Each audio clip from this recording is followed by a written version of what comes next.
Hola, bon dia a tothom. Mira, el dia 21 de desembre, o sigui dilluns que ve, Unió de Pagesos ha convocat tractorades arreu de Catalunya i aquí al Penedès doncs, també es farà una tractorada amb el lema ara més necessaris, ara més pagesia. I per què la fem, aquesta tractorada? Doncs perquè, a més dels problemes estructurals que pateix el camp català, aquest any, el 2020, ha sigut especialment greu doncs, per tot el tema de la Covid i això. I, evidentment, doncs, hi ha hagut sectors que han estat més afectats que altres, però, per desgràcia, han sigut els que han estat afectats que no pas els que no. Per exemple, el raïm, l'oli, la flor, l'ametlla, en els sectors, per dir alguns, en els sectors agrícoles, i en els ramaders, doncs, l'oví, i el boví, el cabrum, la llet, doncs tots aquests han estat doncs, afectats greument doncs, pel Covid i la gran davallada de preus. Davant de tot això, el que demanem des d'Unió de Pagesos serà, doncs, com ja hem fet altres cops, amb els que estan a l'hora de fer la declaració de renta, doncs una rebaixa de mòduls. Una rebaixa de mòduls que entenem que això és prou just doncs, perquè han tingut menys ingressos i llavors doncs, no pot ser cotitzar sempre el mateix. Després també demanem doncs, aquesta nova llei que s'està parlant tant, doncs, que és la llei de la cadena alimentària, doncs, que es reguli i doncs, que no es pugui vendre per sota de preu de costos i que el mercat doncs, estigui regulat, que no hi hagi posició de domini. Nosaltres creiem que una empresa en el mercat tenir més del 8% de quota de mercat doncs no és aconsellable doncs perquè llavors té posició de domini i passen tots aquestes coses. També demanem doncs, que ja fa temps que es demana Unió de Pagesos, doncs és el tema d'un IVA reduït d'un 10%. Per què? Perquè, evidentment, doncs, en productes com fitosanitaris i això, aquest IVA ja l'hi tenim, que és reduït, però amb el tema de tot el tema d'aquí al Penedès, doncs, que és el tema per la vinya, pals, filferros i tot això, doncs l'IVA l'hem de pagar el 21% i després els que no estan al règim general doncs no els hi compensa això. I no pot ser que l'IVA sigui un cost afegit en els costos de producció.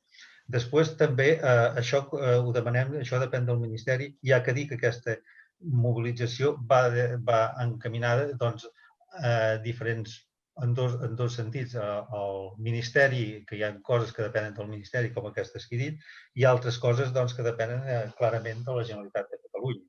Com és que pot ser doncs, que ja fa temps que ho diem doncs, que es reguli doncs, la fauna salvatge. La proliferació de senglars, vull dir, cada cop preocupa més. I no només al sector agrari, que també i molt, sinó també a tots la resta de ciutadania. Vull dir, cada cop és més complicat anar per les carreteres i que no hi hagi el perill que et surti un senglar d'aquests amb les conseqüents conseqüències. O sigui, s'ha de baixar de totes a la població de senglars. Aquí, perquè no hi ha tanta ramaderia, però a Alemanya i aquests costos ja tenen problemes per les pestes que poden portar aquestes bèsties amb l'esport. Vull dir, aquí a Catalunya, en el seu moment, la pesta porcina africana doncs, ja va tenir conseqüències i si ara hi ha aquestes bèsties que ho transmeten, serà molt més greu. Això depèn de la Generalitat i s'ha de deixar la població sigui on sigui. En el tema del territori, tothom omple la boca del territori, però està clar, els pagesos cada cop n'hi ha menys i són més grans. I si es vol aconseguir el territori, s'hi han de guanyar la vida. No pot ser que s'especuli amb el territori. Per exemple, amb les energies renovables. Nosaltres estem d'acord amb les energies renovables, però en condicions. Vull dir, jo entenem que cada fàbrica o cada casa, les plaques fotovoltaiques es poden posar a dintre, primer, esgotar totes les teulades de les cases.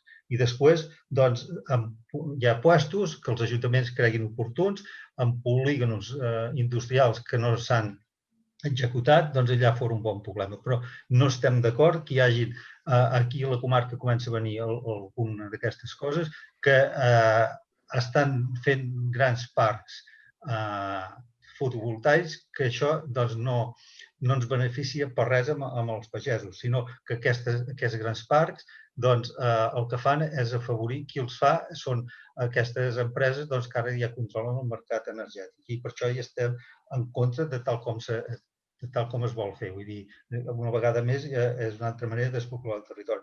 I després, amb el tema de l'ITV dels tractors, tampoc no estem d'acord que cada cop sigui més difícil passar l'ITV, perquè en el moment de passar l'ITV et demanen unes coses que els tractors que estan a la venda, que potser estan fabricats abans del 2017, doncs no porten aquests equipaments que et demanen l'ITV. I, a més, també això és una opció opcional del govern de la Generalitat, perquè hi ha altres països de la Unió Europea que no estan obligats a passar l'ITV. O sigui que si el govern de la Generalitat volgués, o el govern d'Espanya, els tractors no haurien de passar l'ITV. Què vol dir no voler passar l'ITV? A França, el tractor, mentre tu estàs treballant la teva explotació, no està obligat a passar l'ITV.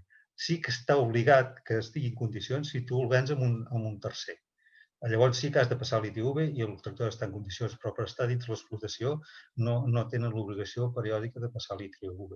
Nosaltres aquí entenem que la maquinària està una mica envellida perquè les condicions econòmiques no afavoreixen renovar-la i llavors cada cop es trobem que hi ha més difícils a l'hora de passar aquest ITV. I això fora en general, i ara, si en cas, el Rafael us entrarà més en el tema específic d'aquí la comarca, que també ens afecta i molt. Bé, aquí nosaltres el que reclamem són mesures urgents per al sector vitivinícola en clau de futur del territori. Aquestes mesures ja fa anys que les estem defensant, com la barema en verd. Nosaltres, Unió de Pagesos, ja fa molts anys que estem demanant que s'incorpori la barema en verd en el PASBE, que és el programa d'ajut del sector vitícola de l'Estat. I el que reclamem és que primerament donguin preferència a la barema en verd abans de la destil·lació i de l'emmagatzematge, ja que la barema en verd repercuteix directament a la pagesia. Quan es destinen els diners en destil·lació de crisis, que també s'hi han de destinar, no va directament relacionat a la pagesia, sinó que a vegades es queden els ingressos en aquest sentit amb algunes empreses que especulen en aquest sentit. Nosaltres també reclamem, i ja fa temps que ho estem reclamant i que ho estem lluitant, però ara més que mai l'assegurança pel míldiu. L'assegurança pel míldiu, amb quasi bé la meitat o més de la meitat d'Espanya es pot assegurar i aquí a Catalunya sempre hem quedat al marge. Nosaltres ja fa temps que ho reclamem i aquest any ens ha donat la raó. Aquí a Catalunya també podem tenir un risc important de pèrdua de collita en aquest sentit. Fa anys que ho estem reclamant que es pugui assegurar i reclamem que s'incorpori aquest tipus d'assegurança dintre de l'assegurança global. En el mateix sentit, reclamem que els ajuts que s'han fet de mínimis en aquest sentit de la Generalitat que tinguin celeritat de pagament i que es puguin fer els pagaments ràpids als professionals del sector. Nosaltres també reclamem l'utilització del most concentrat en l'elaboració del cava, ja que degut al que ens hem trobat aquests últims temps que en contra de la petició que fèiem tot el sector de tancar el registre vitícola del cava, el Ministeri va optar per donar més drets de plantació. Hem crescut amb 5 o 6.000 hectàrees el volum de la zona cava i aquest volum no s'ha incrementat amb les ventes, per tant tenim unes ventes del cava estacionades, no decauen però tampoc creixen, però sí que tenim una oferta de raïm més elevada. En aquest sentit, el most concentrat podria substituir els sucres a l'hora de l'elaboració del cava i podríem reduir en gran part aquest volum de raïm de la zona i al mateix temps podríem equilibrar l'oferta i la demanda. Nosaltres també volem que es reguli la venda per sota del preu de cost. Un estudi del preu de cost ja es fan, potser s'hi hauran de destinar més recursos perquè siguin renovats any rere any i amb una eficàcia més contrastada, però ja hi són, els hem de fer servir i és lamentable que s'hagin de fer i es puguin fer ventes per sota del preu de cost. Amb això què demanem? Demanem uns gestos i unes accions de millora que donin un valor al territori, un futur clar, pròsper i just. Per tant, el que estem El que estem demanant creiem que són les mesures mínimes perquè l'agricultura aquí a la zona es pugui mantenir i puguem tirar endavant com a territori, tant els pagesos, que ens dediquem directament a la vinya, com els veïns i veïnes de la zona que indirectament també conviuen amb nosaltres en el territori i amb moltes empreses que viuen indirectament del sector. En aquest sentit, farem la manifestació serà el dilluns, la concentració serà a 11:15, a les 10:30, a la plaça de l'Àgora. Farem un recorregut per dintre de Vilafranca, per la Nacional Antiga de dintre de Vilafranca, anirem per la Rambla fins a arribar a la Rotonda de la Feca i tornarem a la plaça de l'Àgora, on allà ens rebrà el dirigent de l'Incavi i podrem entregar-li el manifest i farem una mica de roda de premsa i llegirem el manifest allà mateix. En aquest sentit, també es volia recordar que tenim la jornada de la Fira del Gall, com cada any aquí al Penedès. Unió de Pagesos organitzem la fira, en el marc de la fira, una jornada del sector vitivinícola i aquest any no pot ser com cada any, malauradament, per l'efecte del Covid, però el que està clar és que tenim una jornada molt maca, molt intensa, crec, i que es pot aprofitar i podem aprofundir en molts detalls, ja que comptem amb la presència d'en Xavier Pagès, el president de la DO Cava. També comptem amb la presència d'en Damià Deàs, que és el president de l'Associació d'Elaboradors del Cava. També hi ha en Miquel Torres, president del grup UBIPE, de l'Associació Vitícola Catalana. També hi ha el Josep Huguet, el president de la DO Penedès. I també tenim el Xavier Pies, el president de la DO Catalunya.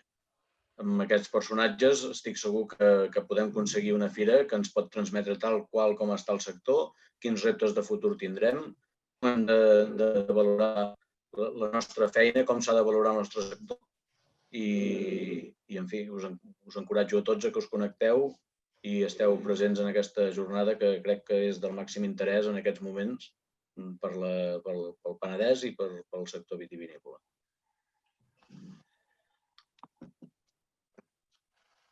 No sé, Josep, si has d'afegir... Sí, jo vull afegir una cosa, vull dir que sí que està dintre la reivindicació del sector, que és el tema d'aquest anunci que es fa contra els accidents de trànsit. Una vegada més, és intolerable, i això el dissabte sortirà segurament allà la jornada, que per evitar els accidents, una vegada més, sigui culpable el vi.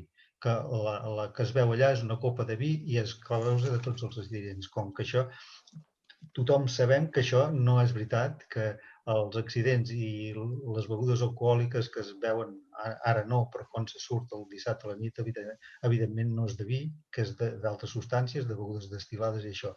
I evidentment sempre surt, com hi ha un debat dels accidents de trànsit i sobre l'alcohol, com a exemple el vi. I el vi no es pot considerar una beguda alcohòlica, sinó que està considerat dintre la dieta mediterrània. Només que arribarà allà on faci falta la nostra repulsa respecte a aquest sentit.